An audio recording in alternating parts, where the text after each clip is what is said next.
Hey, so this is going to be another ranking of my top favorite movies. This one is my all-time favorite movies.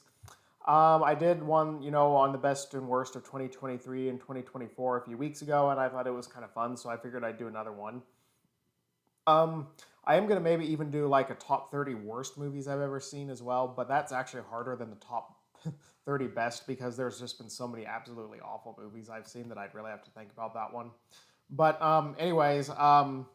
yeah, these aren't necessarily the highest critically acclaimed movies, though some of them are, some of them aren't. And not everybody will agree with everything on this list, but I would say some of these are definitely worth your time if you haven't seen them and if you're curious from what my description of them is. So, anyways, starting with number 30 on the list, uh, Batman from the 1980s, the very first of the Michael Keaton ones. Um, this one is not my favorite Batman movie by a long shot, but it is definitely a good, solid movie. With Jack Nicholson as the Joker, and you can tell I kind of like the Joker, and I like Batman too. It's good and solid acting, good solid plot. It's got Tim Burton as the director, so he keeps things with a nice gothic air about them, and it's an overall good movie. Little bit dated now with all the new Batman stuff that's come out, but it's still enjoyable. Next on the list, Jurassic Park, the very first one. Oh, and by the way, if I do, before I get into any of this, if you haven't seen any of these, there might be some spoilers given out. I will try my best not to give spoilers out because this is to entice people to see the movies. But if I accidentally do say something that gives away part of it, I apologize. I am attempting to not do that. But okay, going back to what I was saying, Jurassic Park, the first one, of course, that is. There's been many, many since then, and I haven't cared for most of them since the very first one. But the first one was awesome, I mean, with Steven Spielberg at his best. The awesome T Rex that still holds up nowadays with special effects. It was so good, even though it was made back in the '90s. That guy that plays whatever the guy that plays, Hammond, the old guy that plays Hammond, the creator of Jurassic Park. He just comes off as this eccentric, crazy dude that's perfect. You could see someone like that creating a park like that, and yeah, Jurassic Park, it's a classic. I mean, I love it, and I've hated all the sequels since then. So it takes a really good movie to spawn that many bad sequels that somehow still make money. And by the way, I'm including the Jurassic World series in that.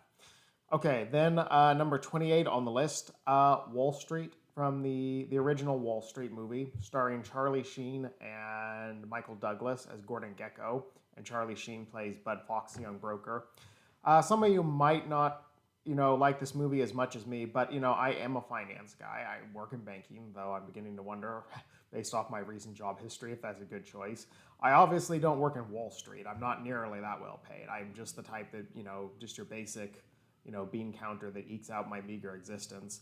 But, I like to fantasize about the big leagues. And this movie is very relatable, though, because, the character Bud Fox in this movie, who Charlie Sheen, or I should say a much younger Charlie Sheen, plays in this, is really more typical of actually your average person in the banking world in the beginning start part of the movie, where he's a struggling broker who has a good degree in finance from NYU, New York University, but he's just barely making ends meet because he lives in Manhattan. Of course, then he meets Gordon Gekko, played by Michael Douglas, and he gets into the dark side of Wall Street to make a lot of money.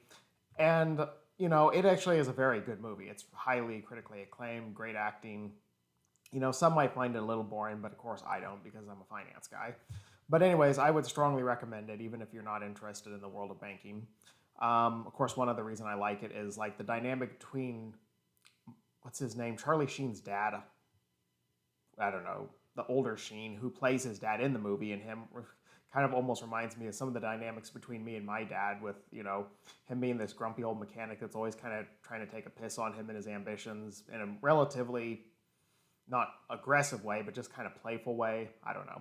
That I kind of relate to that dynamic in the movie as well. Probably something some other people wouldn't understand, but it's well done with Charlie Sheen's dad playing his actual dad in the movie, and of course Charlie Sheen playing the young guy again. But Michael Sheen, I think that's his name. I don't know. But anyways, then number 27, another one. Now this one is not going to be one that appeals to everyone, but this is more just my own personal favorites. Wall Street Money Never Sleeps, again, because I'm a finance guy. But it does center, even if it's not as well good as the first movie, Wall Street, not nearly as good of acting with Shia LaBeouf playing the young broker in this one.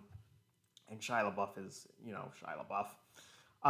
Michael Douglas is great again as Gordon Gekko, a wonderful, very interesting character. And this movie centers around an incredibly interesting event in the 2008 financial crisis.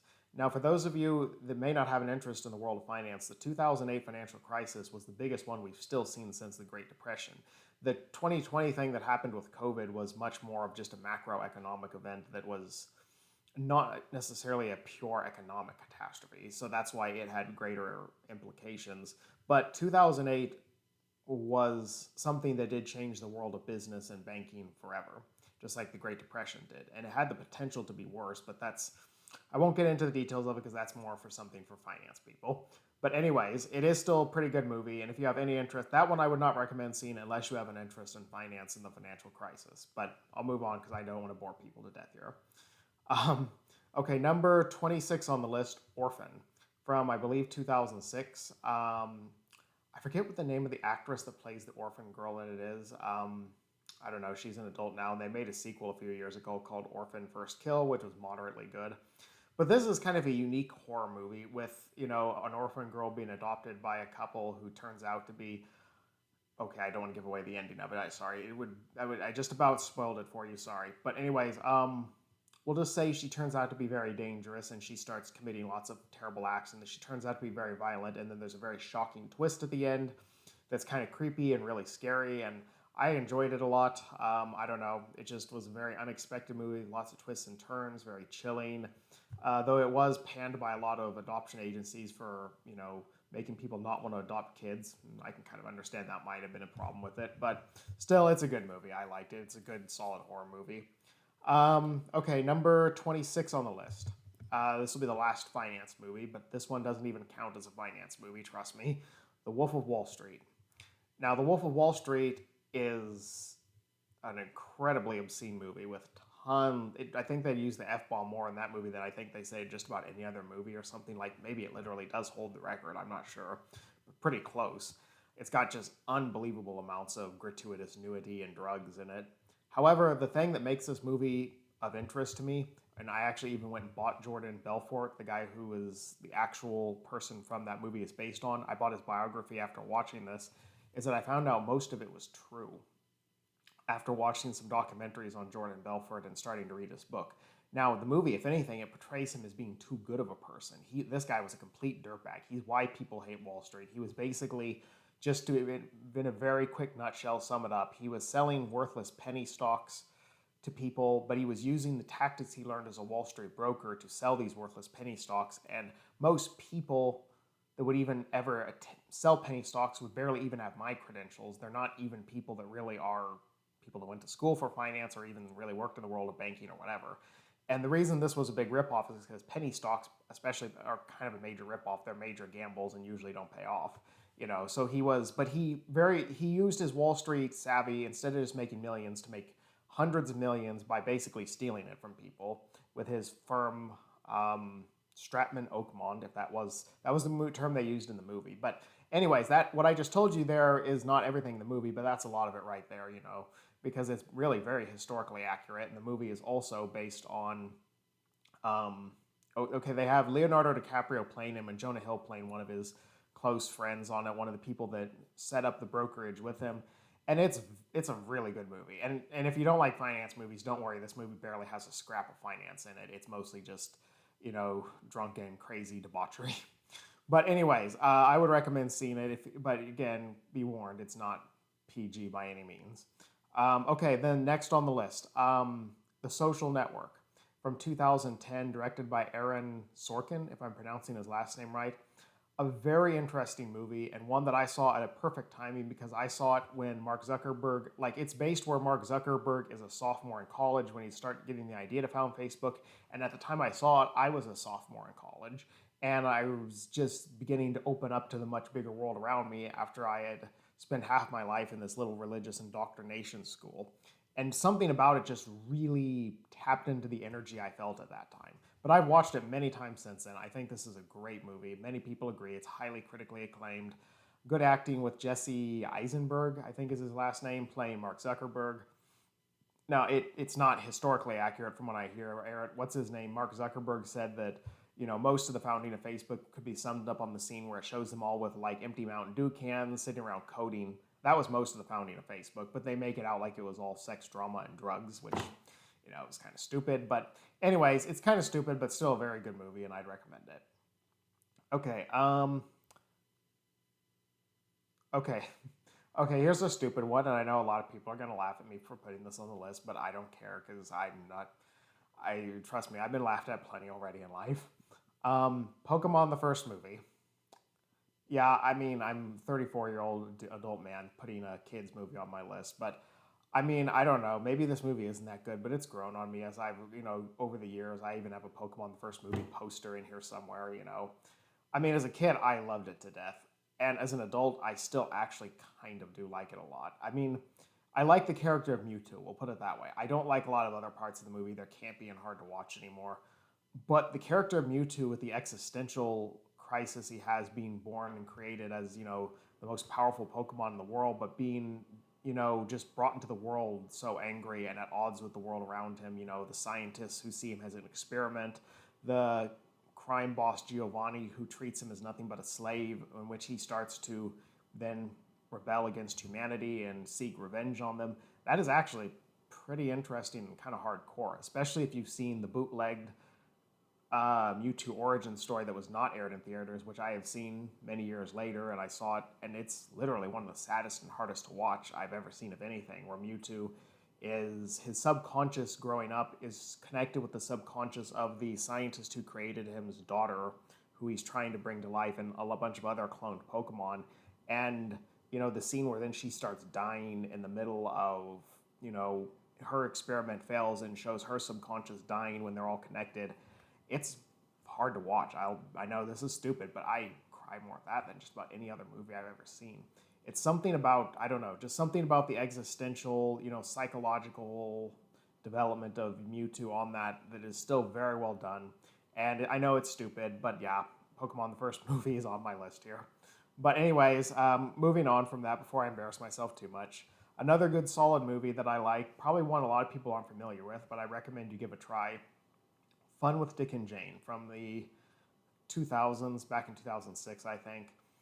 This is not a full-on masterpiece, but I've watched it many times because as someone who's worked in the corporate world and understands all the BS you have to deal with in that world and sometimes wonders why I work in that world, this movie parodies a lot of things about that. In fact, even like scenes where, oh, by the way, I guess I should mention, this is based on what happened in the early 2000s with Enron going up, and, Jim Carrey acts in this movie and he plays Dick, who works, for what's supposed to be like Enron. They call it Globodyne.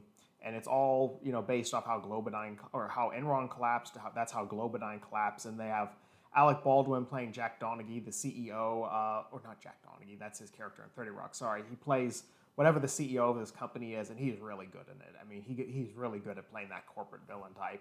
But anyways, I mean, the movie is almost a little heavy-handed and on the nose about its criticism of the corporate world, because there's good and bad in the corporate world. Trust me, as someone who's, a lot of my life is increasingly in that world as I get older.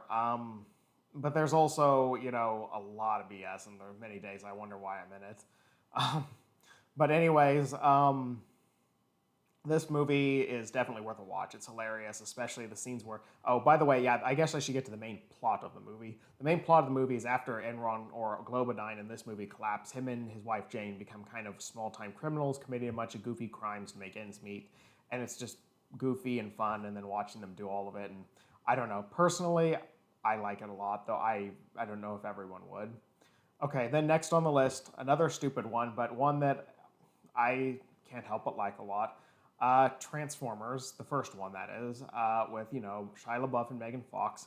Shia LaBeouf is an annoying dude, I know, but this is one of the few movies he shines in because he plays a dorky, annoying dude, and he's pretty good in this role. And Megan Fox is obviously hotter than hell. She plays, one of the, hot teenage, whatever, girls that he has a crush on. And this movie, you can't take it too seriously because it's a Michael Bay Transformers movies. But this is the least stupid of the lot of the movies that they made, and not nearly as stupid as the ones that came after it.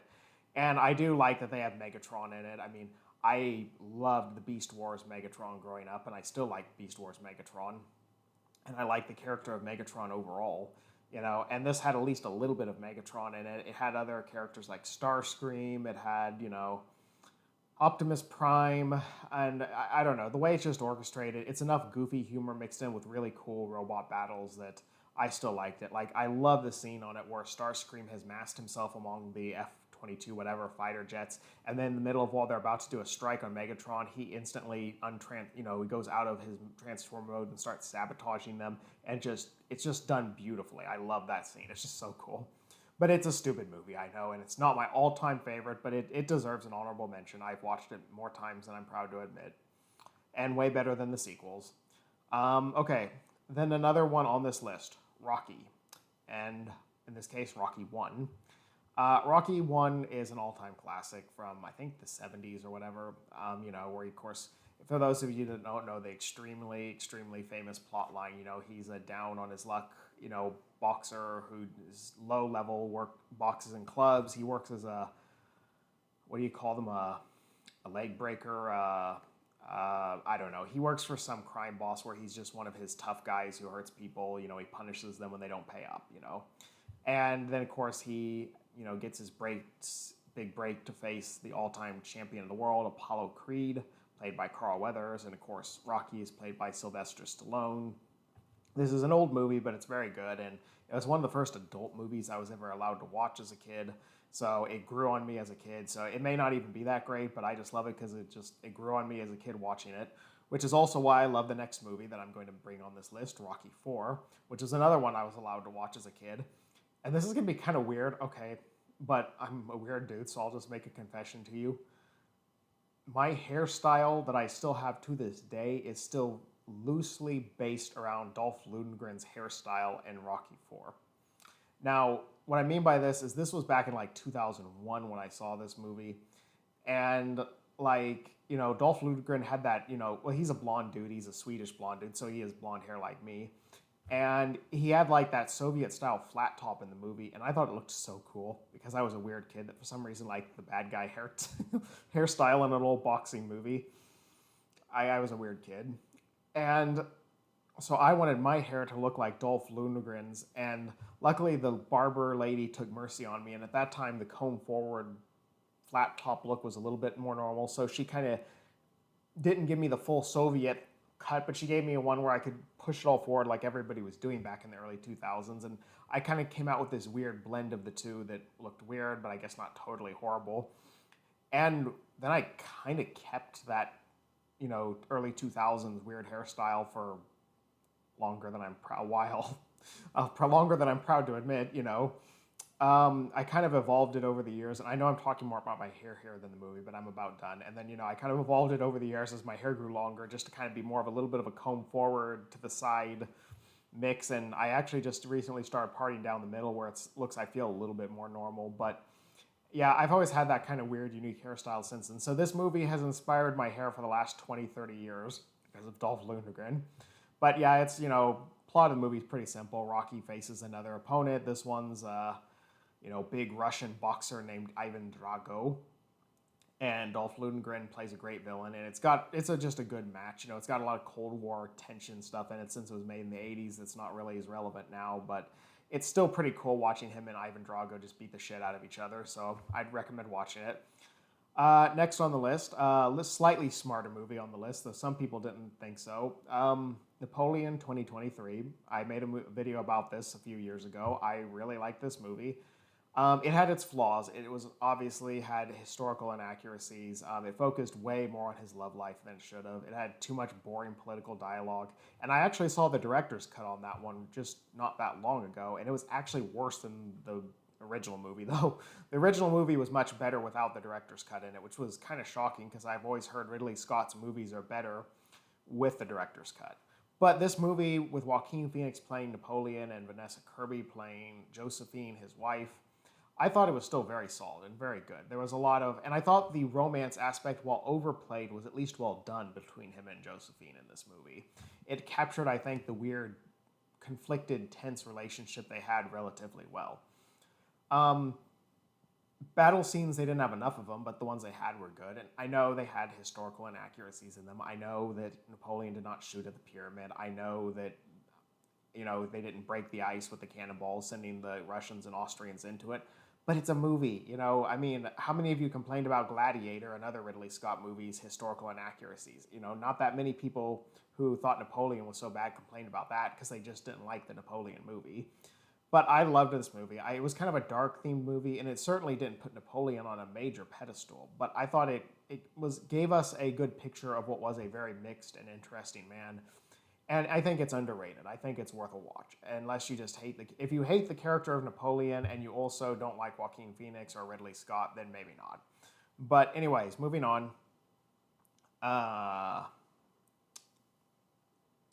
Sorry. Actually, I think. Okay, yeah. Okay, never mind. Sorry. Okay, X-Men: Days of Future Past. Probably my favorite Marvel movie. I'm actually not a major Marvel fan. I don't hate Marvel. I've seen a lot of movies that I like with Marvel. I'm just not that into a lot of the Marvel characters, but I like the X-Men best, and this was my favorite X-Men movie by a long shot. It's Wolverine, played by Hugh Jackman, like some psychic energy is projected on him or something, and he goes back in time to change something, where Raven will not become Mystique, the blue lady who shapeshifts, and it's got a lot of interesting scenes in it, where he's going back and trying to change things with the old X-Men back when they were young, and fight, with the, encountering the young Charles Xavier when he's, not the professor yet, and he's much younger, and encountering a much younger Magneto, who's still an asshole back then, and he's fighting with him.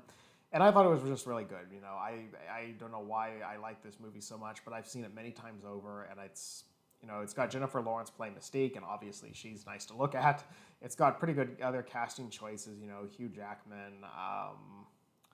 I forget the British guy's name who plays a younger Charles Xavier, but he's really good. But anyways, moving on. I think it's a good movie, and it's worth a watch, especially if you like X-Men and Marvel. Okay, I don't know that this belongs on the list. I kind of debated putting it on there because if I like it as much as I used to, but as a kid, it was one of my favorite movies, and I still enjoy it. Aladdin, the original Aladdin movie, the cartoon from the 1990s, with Robin Williams as the goofy genie. Let me put it this way. The movie inspired me as an adult to see the horrible live-action Aladdin movie, which was truly just a waste of time and money. I hated that movie. I like Jafar too. I always like the villains better than I like the heroes in movies. And Jafar, I think, is a cool villain. Plus, he's a lot smarter than the stupid Sultan and his spoiled daughter Jasmine. And Aladdin, I mean, he's an okay character, but basically he's just a horny, dumb, love-struck teen boy who's just obsessed over some goofy, pretty girl, and that's the whole scene. I mean, that's kind of a boring overall plot line, how he uses his 3 wishes to win her love. But, the overall, Robin Williams adds a lot of comedy in it as the genie. This movie would not have been even half as good without Robin Williams. And I love the giant cobra scene where Jafar turns, sorry to spoil that for you, but there's a scene where Jafar turns into a giant cobra and has a fight with Aladdin that's awesome in it. And that was one thing I hated about the live action movie. They cut that scene out. That was like my favorite scene. I was looking forward to seeing a live action cobra battle. Instead, they had Iago turn into a live action, giant parrot. And I'm sorry if I spoiled that for you, but that movie, there's nothing to spoil. It was so stupid, it's not worth your time seeing the live action remake. Okay, yeah. So, anyways, Aladdin, I think the original one is really good. And, and by the way, Will Smith actually was not bad in the live action remake. He was just didn't quite live up to the Aladdin original. But moving on, another Disney animated one that I like a lot. Probably not everybody's favorite, but The Hunchback of Notre Dame.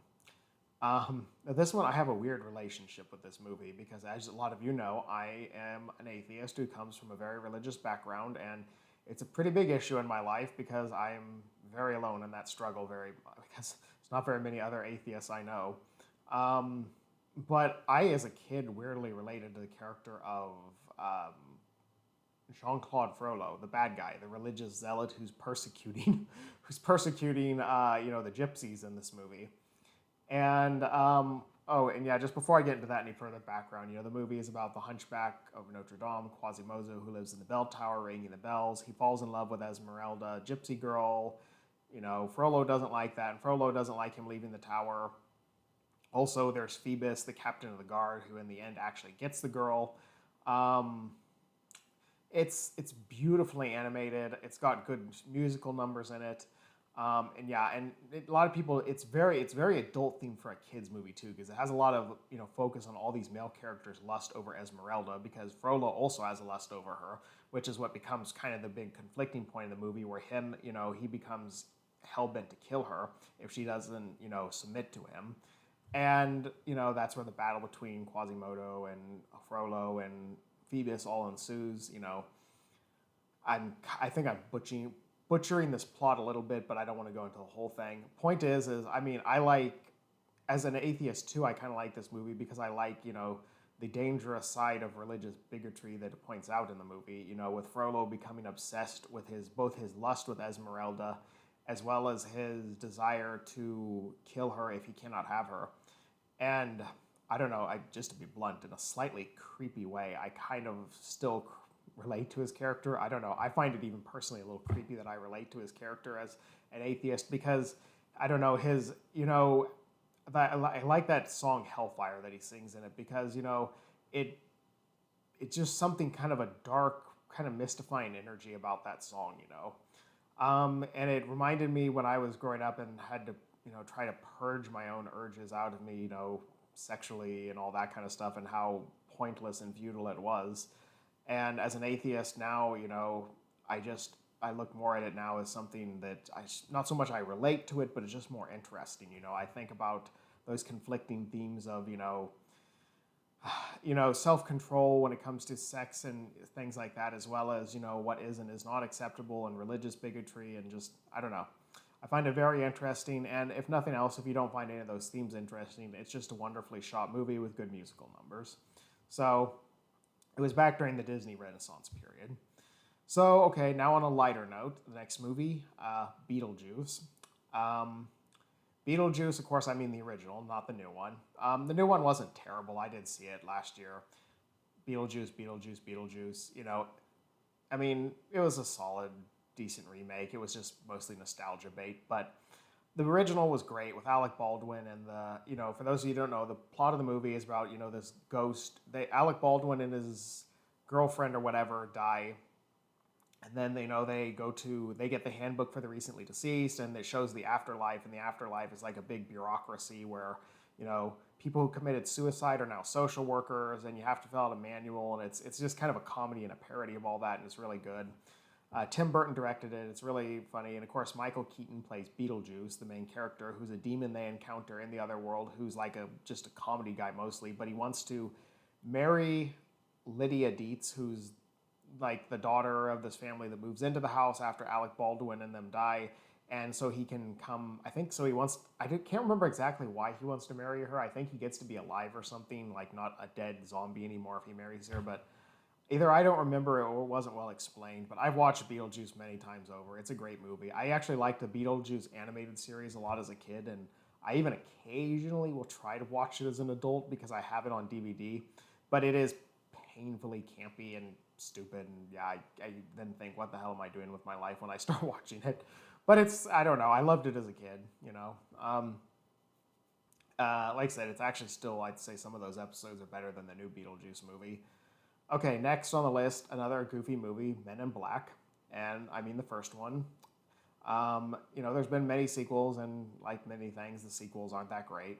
Men in Black 2, I don't know, Men in Black 2 is okay. Maybe Men in Black 3 was not terrible either, but ever since then, it's been all downhill. It's got, Tommy Lee Jones playing one of the agents in it, and Will Smith playing the other agents.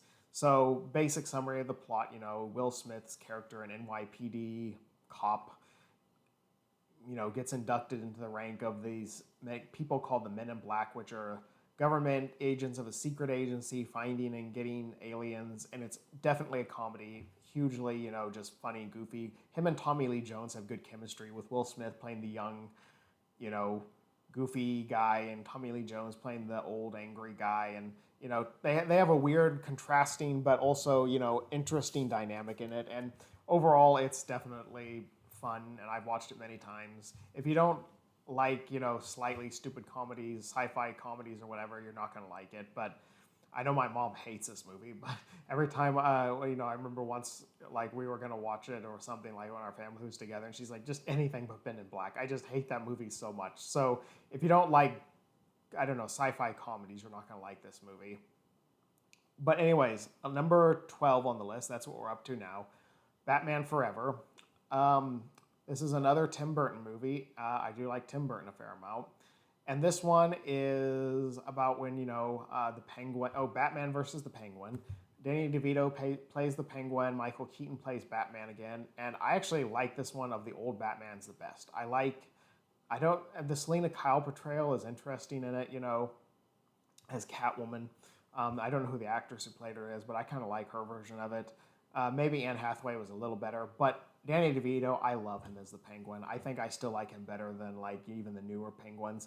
He's just so gross and so funny with all his, grunting and his grease, all the weird substances coming out of his nose and mouth all the time. And, then Michael Keaton is great as Batman as usual. And this movie I thought was really solid. A lot of people don't like it as much as, the older Batman movies, but hey, I mean, give it some credit. It's better than Batman Forever or Batman and Robin. So I think it's worth a watch, Next on the list, no surprise, as you can tell by my paraphernalia behind me, Joker, 2019, with Joaquin Phoenix. It was awesome. It was a very unique and very dark and sometimes a bit hard to watch movie, but I've still watched it many times despite that. A very, very relatable movie in a very sad way. I mean, how many of us have not been to the place that Joker's in? Oh, and I guess before I get into that, of course, just FYI, obviously the movie's about the Joker, the main Batman villain. And this is like kind of his origin story, even though the Joker doesn't have a true origin story. He has, it's always made out that the Joker's memory is so bad that he can't, as he once said in The Killing Joke, sometimes I remember it one way, sometimes or another. If I'm going to have a past, I prefer it to be multiple choice. But this movie does give him a backstory, and it's a very sad one with Joaquin Phoenix playing the Joker, but it's very well done. Joaquin Phoenix is at his best. He starved himself to be in this role. He's almost hard to look at. He's so emaciated. And of course, it follows the series of misfortunate events in his life that turn him into the Joker and cause him to go on a killing spree. And the scary but also interesting about this movie is watching this, it's hard not to see yourself almost in his shoes at times in this movie. That's kind of a scary but also relatable thing about it. But anyways, it's a great movie, obviously, and I'd recommend you watch it. Okay, moving on the list, another one. Okay, might as well just put two Joker movies together here. Joker, The Killing Joke. The movie on the whole is not great, but once they get to the actual Killing Joke parts of the thing with the Joker v Batman, this is probably a more true origin story for the Joker, where he falls in the vat of chemical acids. I think it's well done with Mark Hamill voicing him, and I can't remember who voices Batman, but I mean, extremely well done. It's kind of a build off almost of the animated series, and very dark, but very good. And also, it's a good movie to watch if you're feeling down because it explores the Joker's theory of how one bad day can turn us all into a psychotic maniac, which I don't think is actually real, but it's something, as you can tell, I kind of find interesting and relatable. So, moving on. Okay, now onto the Star Wars stuff. There's going to be a few Star Wars entries here. Star Wars: A New Hope. Actually, of the original, that's not my favorite, which is why it's at the back of the Star Wars ones. But and a lot of people would find that surprising. I find it kind of campy, but how can you not love the original? It's the very first Star Wars that spawned them all. Some of those special effects are so dated, I find it a little hokey. But of course, we're introduced to the Force, Obi-Wan Kenobi, Darth Vader. We get to see them have a battle and a first lightsaber duel. And yeah, I mean, who could not love certain aspects of this movie, I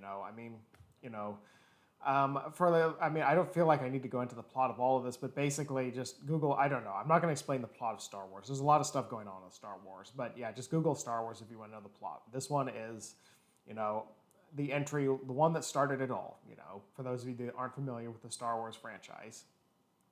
Next on the list, Star Wars: Attack of the Clones. Now, some people would want to literally punch me for putting that one higher than A New Hope, I know, but I kind of have a soft spot for the prequels. I do like the original trilogy overall better than the prequels, but I think the prequels are closer in quality than people give them credit for, particularly episodes 2 and 3, but I'll get into 3 in a little bit. Um, Episode 2, Attack of the Clones, I think it actually has some really solid stuff in it. You know, it's got Obi-Wan figuring out how the clone army was created that becomes the Empire's, you know, main army. It's got, you know, the introduction of Jango Fett, Boba Fett's father, so you begin to see some of his origin on that. It's got Count Dooku, who is very well played in the movie. I feel a very interesting character. We get to see Palpatine's origin begin to develop further from just the, you know, Supreme Chancellor to where he's becoming more of a dictator. And Hayden Christensen was a major miscast in this movie, which a lot of people honed in on. And an even bigger problem in the movie is the almost laughably bad romance between him and Natalie Portman, who plays Padme. It is just, that is easily why this movie is hated by a lot of fans, because it is just, it's so bad, it's hilarious. In fact, that's one reason I even like watching it. I just love laughing at how bad the romance is, you know. But the movie itself, once you get past the romance, is very interesting, and I think it deserves more respect than it gets of the prequels, though it was not the best of the prequels, as you'll find in a moment here. Okay, next on the list, Star Wars Return of the Jedi. I love, like, Jabba the Hutt, and I love how this one we actually get to see Palpatine, you know, as the Emperor and going at it between Luke and, you know, Vader. And, you know, I love some of the battles in this one better than most. And actually, I almost think this one, it would be like a tie between it and The Empire Strikes Back, which I'm going to get into soon. But it's, yeah, I mean, I love a lot of the characters in this one. And, of course, the battle between Luke and Vader at the end is pretty good. Okay, then the next on the list, Star Wars Empire Strikes Back, tied, you know, almost with Return of the Jedi. Obviously, this is the highest rated Star Wars movie ever, and for good reason. It's got a lot of interesting themes in it, you know, with, you know, okay, not to spoil this, but I mean, if you haven't heard this reference by now, I don't know if you live under a rock, but we find out that, you know, Darth Vader is Luke's father, which was maybe a spoiler back 50 years ago or whatever, but not anymore. But still, it's a good movie. I'd recommend watching it. I definitely recommend watching it. I mean, it's the best of the Star Wars overall, probably. Even though I still find some of it a little dated, honestly, with you, which is why actually it's not my number one in the Star Wars list, as you'll find out soon. But it's definitely, you know, the battles we see in it between the Empire's fleet and, you know, the Millennium Falcon, which is running away from the Empire, and we get to see the battle between Luke and Vader. We get to see the introduction of the Emperor. That's all very interesting, you know. Okay, now moving on from Star Wars for just a little bit here. The next one, sorry, just one moment. Okay, there we go. I had to, I couldn't see my own notes here. Okay, yeah, Silence of the Lambs. This is one of my favorite horror movies ever, and it's one of the greatest horror movies of all time. That's agreed on by many people. Anthony Hopkins plays Hannibal Lecter. What's her name? I can't remember who plays the main character in it. Agent Sterling, the trainee, and a young girl training in her college to be a FBI agent. But they're tracking, you know, Buffalo Bill, who's a serial killer and is killing women and, you know, harvesting parts of them. Though I won't give it away, but you'll find out why he wants those parts of the women and their skins. You know, it's a very creepy reason, but I'll save it for the movie for you to figure that out. And they have to go to the maximum security prison to get the advice of Hannibal Lecter. And, you know, Hannibal Lecter is just as bad, if not worse, than Buffalo Bill, but he's very intelligent, very interesting, and it's got a lot of interesting themes in it as Hannibal Lecter explores both Buffalo Bill's psychology as well as Agent Sterling, because Hannibal Lecter is a psychiatrist, so he is doing a little bit of amateur psychiatrist work while he's helping them find the killer. And that's what makes it even more interesting, you know. It's a frightening, very frightening, but also very good movie. And most horror movies don't make you think, but this one will. And another horror movie on the list, an all-time classic, though not beloved by everybody. On my next entry, we're now up to number 4 on the list, Jaws. You know, I know a lot of people don't like Jaws, but I love it. I have a couple of Jaws posters around here. Like, you can't really see it, but I have one Jaws posters over there, and then I have another one over there that says Amity Island, you know, where they have the parody of the part of the movie where they draw the shark over like it's about to eat the girl or something. But If you haven't seen the movie, you won't know what I'm talking about, but I have that sign here. But anyways, this one's like its title suggests, about a big great white shark that's chomping down and eating a bunch of people. And so, story's pretty simple. The Chief Brody, the agent, and Matt Hooper, played by Richard Dreyfuss, and then Quint, played by Robert Shaw, all go out to hunt the shark. And it's I read the book on this one several times over, or the audiobook, I should say, and it's actually better than the book. It's so good. This is Steven Spielberg's arguably his greatest work ever, and it's wonderfully done, with the way they build up to it. We don't see much of the shark, but that's what makes the movie good. Great acting, great dynamics going on between, the guys hunting the shark. Not everybody loves this movie, but I think this movie, you can't argue, it's got a special place in cinema history. It changed how we view movies, So, and I love it because I like sharks, and I'm also afraid of sharks, so I just love watching it for that reason too. But anyways, okay, now here's a weird entry. We're up to number 3 on the list, and you're going to be bizarre. It's weird that I would put a movie this dumb this high on the list, but of comedies, this is maybe my favorite comedy of all time. Probably a lot of you haven't even heard of Saving Silverman from like the early 2000s. Now, it stars, gosh, I'm embarrassed. The only actor or actress I can remember in the movie is this girl named Amanda Peet. Oh, Jack Black is in it as well. There's another famous name, but I can't even remember some of the main actors and actresses' names other than those two.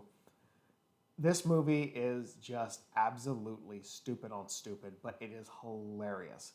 It is about these guys, this guy falls in love with this girl who's very pretty, but also very evil and controlling. Her name is Judith. And not to spoil it, but I mean, it's kind of the obvious point of the movie. But then his friends, played by Jack Black and this other guy whose name I forget, have to save Silverman, the clueless, love-struck guy, from a terrible marriage. So they kidnap Amanda Peet's character, and they're going to hold on to her while they get Darren to fall in love with another girl. And I know it's a really stupid plot, but it's just, I love the way it's done. It's all the little scenes that make this watchable, I mean, like one scene, like Judith is constantly escaping while they have her tied up there, and she's smarter than them and meaner than them. So she's getting Jack Black's character to remember that she convinces him that he's gay. She's having a therapy session with him because she's a therapist, and she gets him to come out as gay while he's guarding her in her, cell or whatever. And while he's crying and having his, coming out moment, she smashes him over the head with a pot and escapes. And luckily, then they catch her later on. But I mean, that scene is just hilarious. I don't mean that to make fun of people coming out as gay, but it's just, I don't know. We all have to have a sense of humor, here and there about ourselves. So, I mean, if you're gay, come on. It's more meant to just make fun of Jack Black and what an idiot he is, while he's sitting there crying his eyes out, and then she bashes him over the head. I mean, the movie has a lot of scenes. It's a lot of dumb little scenes that make this movie just wonderful, even if the plot of it is not great. In fact, the plot of it, I won't give the ending away, but it's nothing that wonderful, but it's an incredibly stupid ending where they all end up becoming friends at the end in a weird, convoluted way afterwards. And Jack Black marries like the old coach, the old football coach they used to have in it, who, I can't remember the guy that plays like in those Marine movies, whatever his name is, like, I can't remember, sorry. He's like the old guy that's always yelling at people, like, he was in a Geico commercial where he plays like a military sergeant playing a therapist. I can't remember what the actor's name is, I'm sorry. But he plays the old football coach, and Jack Black marries him, and then they break up Darren from his evil bride, Judith, and she marries a girl that he likes. I don't know. The plot is not important about this movie. It's really stupid. But what is important about this movie is it's just beautifully crafted to have all sorts of beautiful, stupid, funny little humor moments in it that just make it, from start to finish, lots of fun. And I have watched it possibly 100+ times. Okay, then number 2 on the list. Now we're starting to get a little more serious items other than, Saving Silverman, though I like that movie. The Dark Knight. As you can imagine from my like of the Joker and my cosplay of Heath Ledger's Joker, I think this movie is an all-time masterpiece. Maybe will stand up as always the greatest Batman movie ever made, possibly. Christian Bale plays Batman, and of course, it's got just beautiful special effects in it. You know, ones that were made back before CGI took over everything. They actually blew up an actual building in Chicago to mock the scene where they blow up a hospital in Gotham in it, and it's fantastic. You know, the way they have this movie shot. Heath Ledger gave an almost chillingly, you know, legendary performance as the Joker in this. You know, his death afterwards even further adds mystique to that. The way he got into character for it, you know, is he just went into a hotel and got a bunch of cheap stuff from a makeup store and made the makeup himself, you know, while he lived in this cheap hotel. And that's one reason why I find the makeup easier to do than like Joaquin Phoenix's when I do cosplay. Everything about this just, it almost comes off as very realistic, even though you know it actually isn't. But the way, you know, the Joker's portrayed in this movie and, you know, the way Christian Bale portrays Batman, even if you're not a Batman fan, this movie is far better than anything Marvel has put out. You know, even though there are some pretty good movies out there, this movie explores such deep themes in it too, like the nature of anarchy versus order, the nature of good versus evil, the nature of, the Batman and the Joker playing off on each other on this. This one is truly an all-time masterpiece. You know, directed by Christopher Nolan. I don't know how anyone could actually hate this movie. You know, I could see why somebody maybe wouldn't like as much as others. Some people, you know, maybe it's just not for you. But I think objectively speaking, some things are just good. Objectively speaking, even if this is not your thing, you can't argue that it's not good, you know. Objectively speaking, Endgame was good, but it was not my thing, you know. Well, objectively speaking, this is a good movie, even if you don't like it. And it's worth watching if you haven't. Okay, moving on. Now my number one. Now this is not going to be one everyone will agree with, especially Star Wars aficionados. But, yeah, my number one movie on my favorite of all time would be Star Wars Revenge of the Sith. Now, it might not actually even be the best Star Wars movie. I recognize this is more my own personal tastes. Probably Empire Strikes Back is a better movie. But I like this movie the best. I especially, now, like the last hour or so of the movie is maybe my favorite in all of cinematic history. Now, up until that point, this movie can be a little bit hokey. Like, you know, some of the stuff with General Grievous at the start of it and Obi-Wan, you know, I don't know. Some of the stuff where they're fighting General Grievous and rescuing Palpatine, it's a little bit corny and campy if you ask me. And the dialogue in the movie is a little bit flawed. And of course, what's his name? Hayden Christensen as Anakin is not great. But this movie, they cut out the worst things from episode 1 and 2. There's not much Jar Jar Binks in it. There's not much. The love story has been greatly played down in this one, which was horrible from the first movie. And this one, we get to really focus on how we see the old crumbling republic turn into the new galactic empire. And we get to truly see Palpatine in all of his dark glory. And the character of Palpatine, played by Ian McDiarmid in this, is truly a work of art, you know, a hugely underappreciated work of art, you know, because he, in a weird way, he's inspirational because you can see he's been for so many years as part of the Sith grand plan, planning this takeover of the galaxy. And he doesn't even see it as all of a bad thing, even though it is. He has it as part of this grand design where he is going to turn the universe into, you know, a Sith-ruled empire. And just, you know, scenes like where Palpatine comes out to Anakin as the Sith Lord, and, you know, we get to see, you know, then Palpatine convert Anakin to Darth Vader. The way that was all done was so beautifully, so perfectly tied up that I will forever, even if George Lucas has many flaws, I will forever defend his work on this one because this was done just perfectly for the last hour or so of the movie. Now, is everything in the movie perfect? No, it's not. You know, if there's just an hour of it within the movie, if you ask me, that is just pure gold. It is the best of all Star Wars, if you ask me. And, you know, it's where we get to see Order 66 executed against the Jedi. It's where we get to see, you know, we get to see how and by the way, if I'm spoiling any of this for you, sorry. I mean, some of this is just common knowledge if you know Star Wars. And if you don't know Star Wars, you won't even know what the hell I'm talking about in this. So, I mean, I feel like I'm not spoiling anything too much, but I'm trying not to give too many spoilers. But I mean, we get to see how Anakin and Padme's romance falls together, what happens between the relationship between Obi-Wan and Anakin as, you know, co-Jedi, you know, mentor and, you know, master and Padawan. It's just so many things are so well tied up in this movie. And the battles, some people think they're over the top, like, you know, the big battle between Yoda and Palpatine, the big battle between Anakin and Obi-Wan, but I think they're beautiful. I think they're a little over the top, but still so cool and just so awesome, and with good themes in them and all that, and special effects that hold up to this day.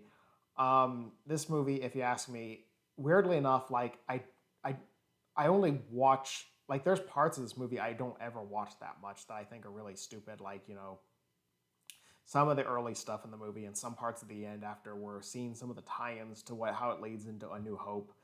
But I think the music, as usual, within the Star Wars series is wonderful in this, you know, and just seeing how it all, if you ask me, this movie ties together, you know, half of the Star Wars universe. And it makes the prequels worth it. Because I recognize up until then, the prequels did not measure up to the original, even, you know, by a long, for the most part, you know.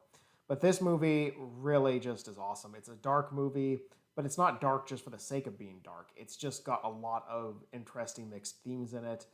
And, you know, again, I know it's not for everyone, and it definitely wouldn't be everyone's first list. But even if you're not a fan of the prequels, if you have any interest in Star Wars at all, I'd recommend watching this because just the way it explores the contrasting nature of good and evil and how the lines can blur and how people can make decisions on that. And, you know, also just seeing the characters develop that we've seen from some of the other movies in the prequels and in the original Star Wars. It's just so well done that I think it'll it was an underappreciated gem in its time that seems to be gaining more steam as the years go on, and we see all the crap that Disney is putting out there for Star Wars. So, anyways, those are my top 30 favorite movies. Like I said, not everyone would love every movie on this list, but if you heard one or two that interest you, I would recommend trying to find them and watch them because some of these movies are underappreciated gems. Some of them are all time classics, you know, and, you know, all of them, I guarantee you, are at least worth thinking about watching, even if it's not something that sounds like it appeals to you. But anyways, thanks for listening to me rant for a while. That took quite a bit longer than most of my videos usually do, but I guess there was a lot to say about these, you know, goofy videos. So thanks for watching and see you next time. Bye.